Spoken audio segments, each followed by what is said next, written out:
Hello, my soul brothers and soul sisters. I am Ron Smith, and this is the Dr. Ron Smith Investigating Show, where we separate the real from fake, the fact from fiction, and give you the winner's edge. And sometimes we turn your water into wine.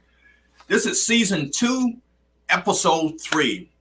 And it's the conversations I wish I had. But actually, I had this conversation before because we are talking about will and trust. And we're talking about the uncomfortable conversation that you have to have with your parents. I have personally went through this situation before, so I am not only telling you about what I've investigated, what I read. I'm telling you what I went through. First of all, one of the things that we know for sure that we have to face up that we might one day die. It's nothing that and hopefully it's sneak up on me, but it's something that we have to prepare for. And part of the preparation is make sure you have your wills and trust. But one of the things that I want to talk about today is that you have to have that conversation with your parents. And one of the things that I had to guard against, and I had to be very sensitive because the subject is that I didn't want to appear that I'm trying to get my inheritance too early and that I was trying to be greedy.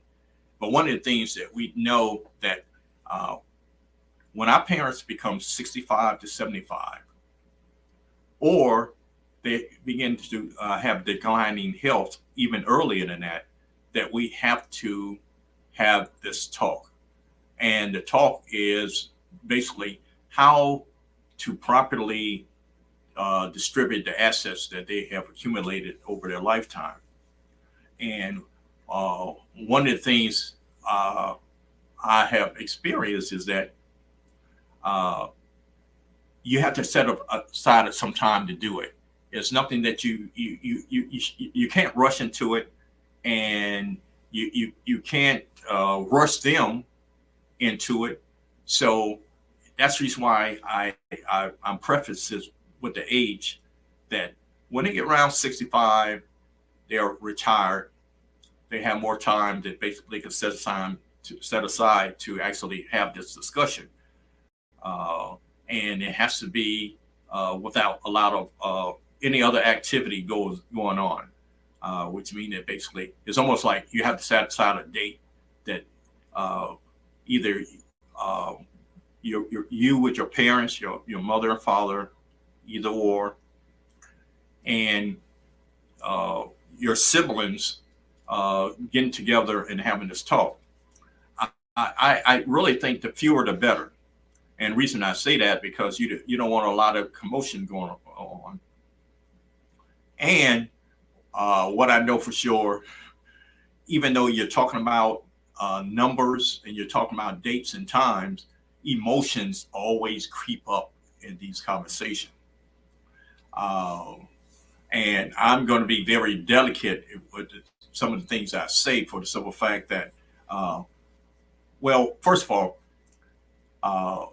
you need to create or designate a spokesperson, a family spokesperson, which means one of the siblings that the parent respects that's mature in order to handle that. And I give you an example. If you got a sibling who always borrowed money from the parent, that ain't the person that need to be the spokesperson. If that person is let's say his credit and his financial situation is all jacked up, he don't need to be the spokesperson. Matter of fact, he don't even need to be a part of the meeting. I know it's going to be difficult, but that person need to hear the results. He don't need to be a part of the actually, getting this thing together. And what you want to do is you want to create a list as far as getting organized. You want to give your parents a list of things that you need for this meeting.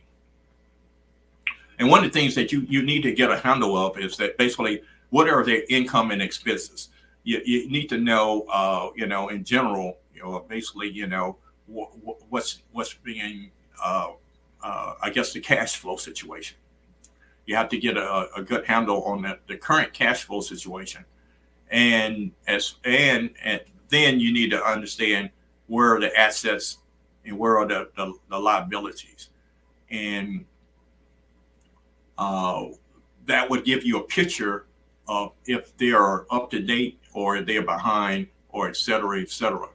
Now, that it within itself is a full-time job. Trust me, just to get a handle on their expenses as well as taking care of your own house. That is very, but it's totally necessary. And that's the reason why you have to have a date where there's nothing else going on.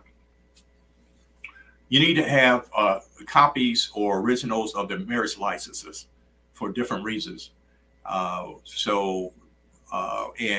Social Security cards, and any medical information. And if I forget, basically, you need to know what meds they are taking, and where's the doctor's point of contact information, when are their appointments, et cetera, et cetera. Now, there's a financial section here, which means that basically you need to know what the banking situations are, which means the checking, the savings accounts. And here's another thing that you have to consider.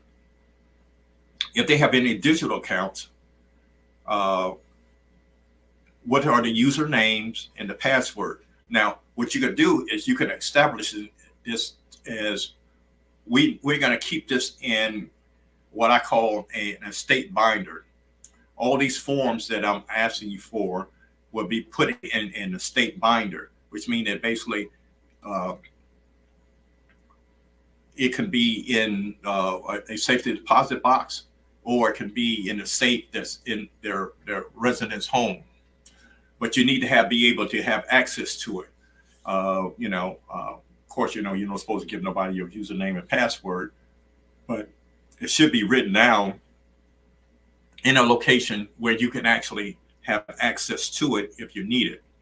Because basically, if they fall ill, you need to be able to have access to making sure they have the proper medical and the financial situation are taken care of. Now, one of the things that you can get them to create is what they call a POD, which is when you go to the financial institution, their bank, and say they're basically paid on death. That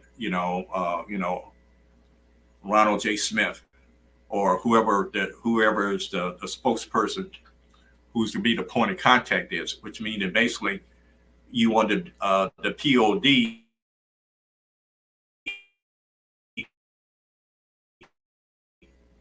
And probate is that situation where basically when you're dealing with a will, and I'm going to probably I'm going to talk about probate later.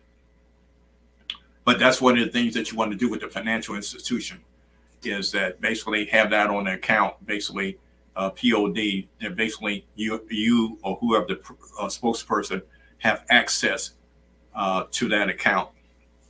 And I mentioned have to have a section for insurance, which means that the health insurance, where all the health cards. So basically, anything happen, emergency happen, that you have access to all the health information and the doctor's information,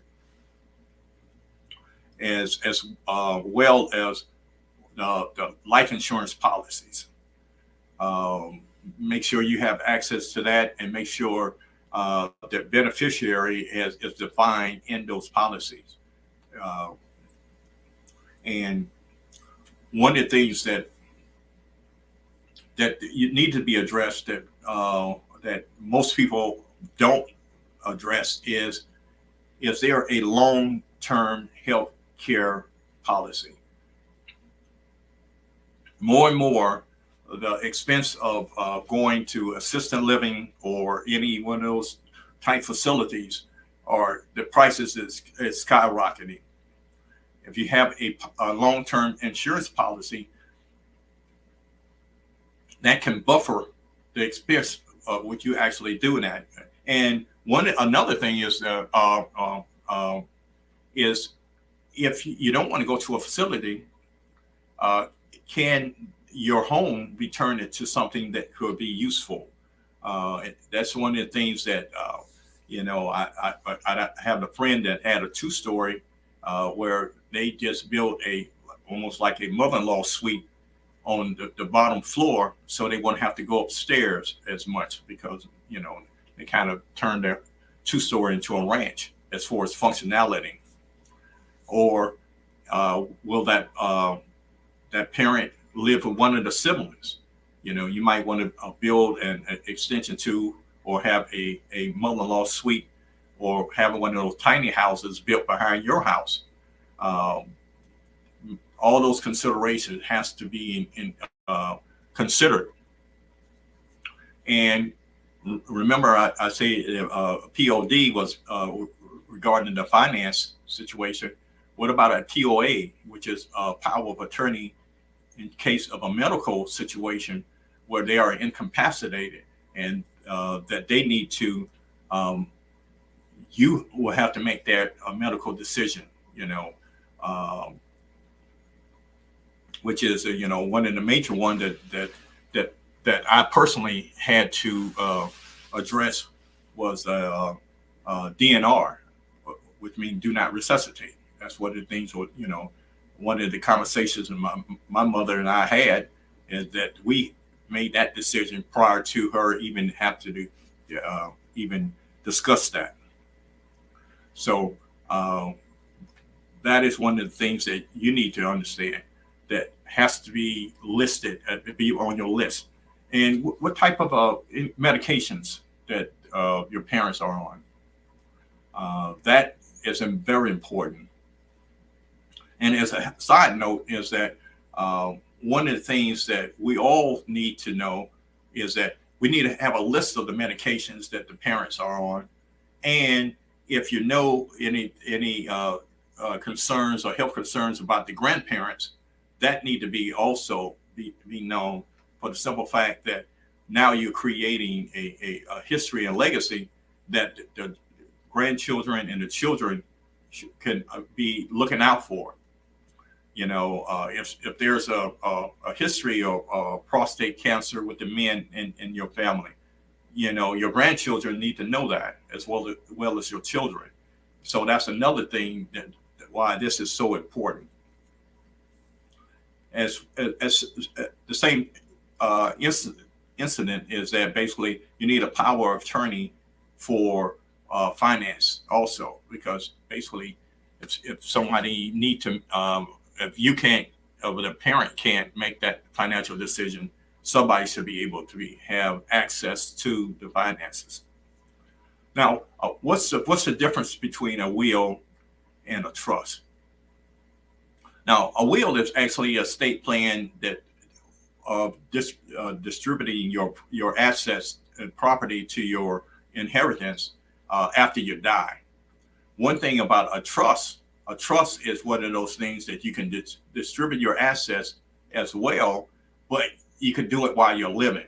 And that's the major difference, is that basically, and there's two different types of trust. There's an irrevocable trust or a revocable trust. The trust that I will emphasize today is a revocable trust, which means basically you can always add to it, and just in case, you add other assets, and you can move those things around. And the one of the biggest mistakes that most people make is that they assume that they don't have enough to put into a trust.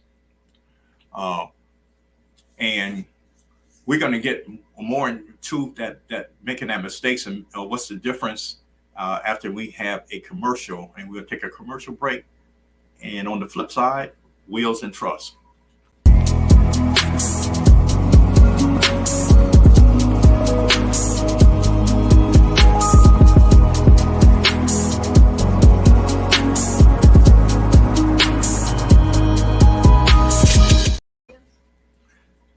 So, brothers and soul sisters, I am Ron Smith, and this is the Dr. Ron Smith Investigating Show. And we are in season 2, and this is episode number 3. And we've been talking about having an organized plan. We're talking about wills and trusts, but at the same time, I want you to get your parents organized so it would be less headaches for, the people who are left behind. They would be going to transition, they'd be in heaven, and they don't want no fussing and fighting over, who gets the Volkswagen 1975 Volkswagen, or who's going to get the Corvette, who's going to get the summer house. We don't want that kind of issues.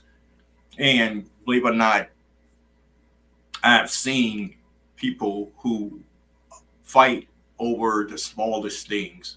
Of course, one of the things that we have this tough conversation is that you don't want to appear that you're trying to rush them off to glory.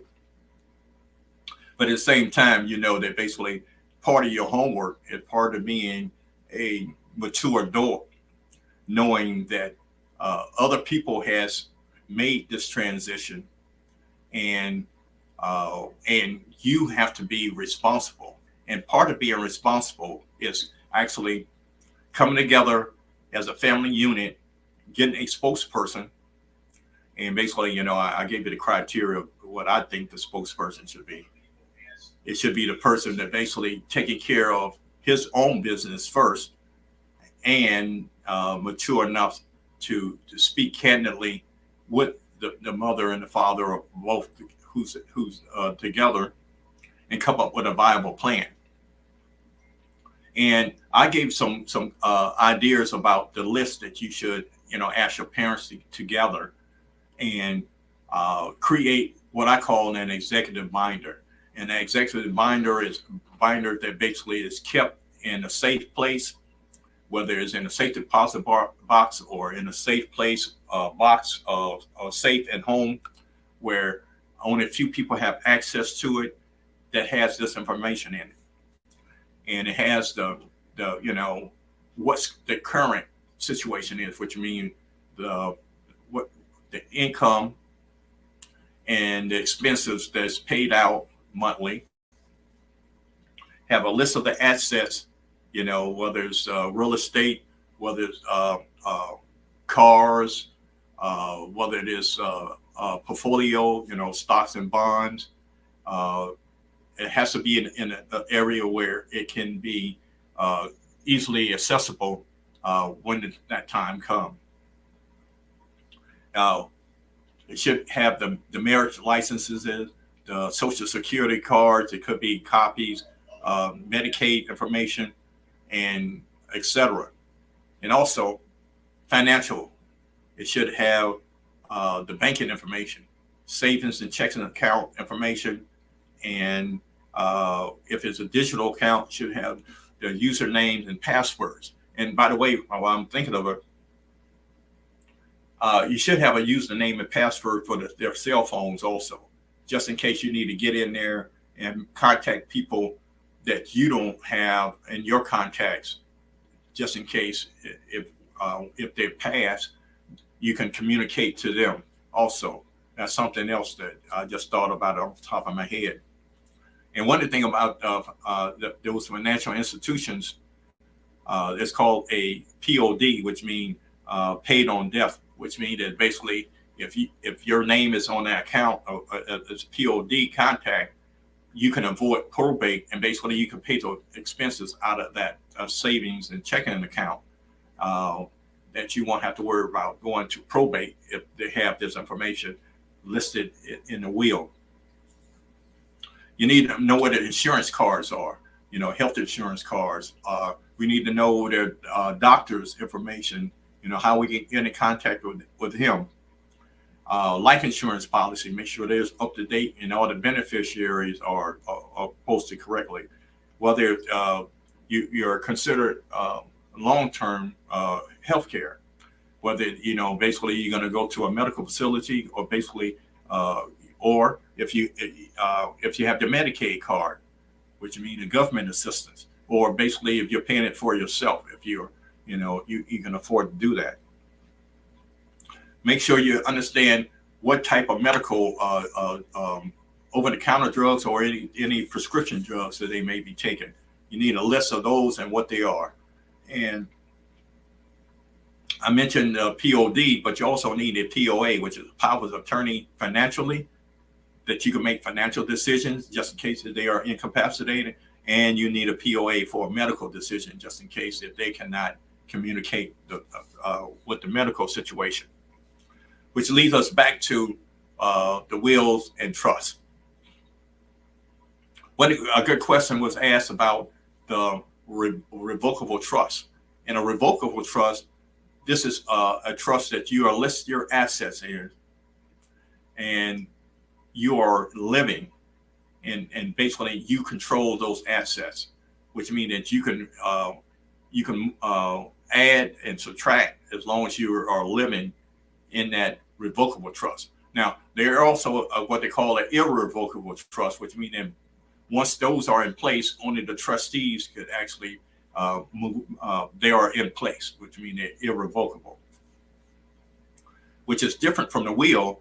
A will is actually distributing the same assets and property to the people that you are that is going to inherit it, but it's acted upon your death. And that's the major difference between a will and a trust. Now, one of the things that I really want to share with you is that most people think, well, let me be candid. Trust can be expensive. You have to go to an attorney and also go to maybe even an insurance company. But the point is, if your estate is worth $100,000 or more, you need to put it in a trust. Here's are the benefits of having it in a trust versus a will. And I tell you what, let me talk about the will first. A will is basically upon your death, how your property is going to be distributed. Okay, that will is public record, and basically it's going to what they call probate. Probate is a legal process that would, magistrate or a judge will get set aside an executor, and the executor is going to oversee the payment of any debts or any taxes, and they're going to distribute the property to the beneficiaries. This process can take months and years, and one of the things that I know, and you probably heard of if you haven't been through this process, is that the attorneys don't want the benefits from the situation. You have this long drawn out process that basically, especially if you live out of state, you're going to have to come back and forth, and you're going to have to deal with issues that out of state issues, etc. So, and you're going to have to deal with maybe the state taxes. So, if your estate is worth $100,000 or more, I suggest that you do a trust. Now, if you own a home, I suggest that you put this in a trust. Reason why I suggest you put it in a trust and enable and name the beneficiaries of trust. Okay, I got a friend of mine, and he purchased his house for $40,000 back in the 80s. That house now is worth close to $450,000. Of course, my advice to him is to put that house in the trust along with his other assets. But here's the main reason. The difference between the $40,000 that he paid for and the $450,000 now is capital gain. If that person inherit that house, he might be subject to that over $300,000 of capital gains, close to $400,000 capital gains. If you put that money or put that house in the trust, his name is a beneficiary. He do not have to go through probate. He don't have to pay those taxes. So basically, you have the tax benefit, you avoid probate, and you avoid going to public records, because a will become public records, which mean that basically creditors and in a legal judgment will have access to the information when it comes up. One of the things that also, speaking of trust, you don't want to put the trust in your name. You want to put it in somebody else, in another name, which means that basically you could put it in, let's say, if my name is Ron Smith, I will put it in, let's say, the Jubilee Trust or the Hallelujah Trust. Reason being is that if somebody was trying to find me, if I put in the Ron Smith Trust, it would be easy for them to find, which means you're defeating the purpose of trying to not be as transparent for creditors and anybody else searching you out. So that's the difference between the trust. Why is wills and trust important? I give you 4 examples, and I have talked about this last season. James Brown died intestate, which means that basically he died without a will. His estate was worth over $180 million. It took them 15 years to distribute those assets to his beneficiaries. You imagine that?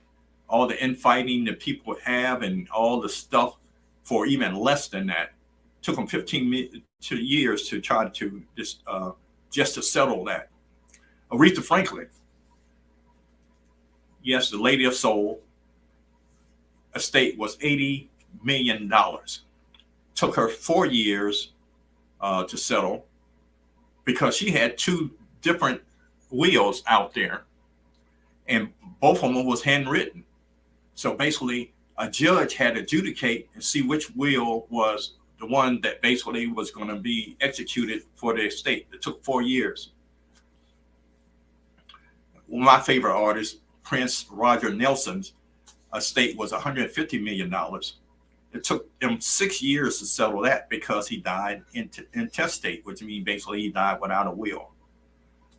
And one of my favorite movie directors, one of the movies that I kind of relate to a little bit, called Boys in the Hood, John Singleton, his estate was worth $6 million. And it took them years to get that settled because he died intestate, which means he died without a will, which means that all the property went to probate, which means that all the attorneys had to slice and dice and see who was going to be the person who was going to be the beneficiary, who's going to inherit this. Save your family some heartaches, save your family some emotional distress. Let's do a will. And if you have enough assets, create a trust.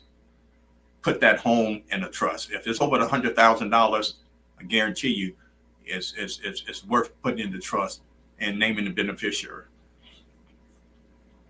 So I know that's a very uncomfortable conversation.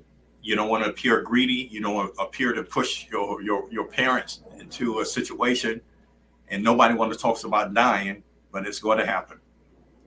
One of the things that I know for sure is if you simplify things on this side, you have a better resolution, and everybody, I wasn't going to say everybody's going to be happy, but at least they know what your wishes are. Thank you for listening to my uncomfortable conversation, but this is one that I personally went through. There is no 100% solution other than your will be done if you do a will or a trust. Thank you for my time. I mean, your time. My time is up. I thank you for yours.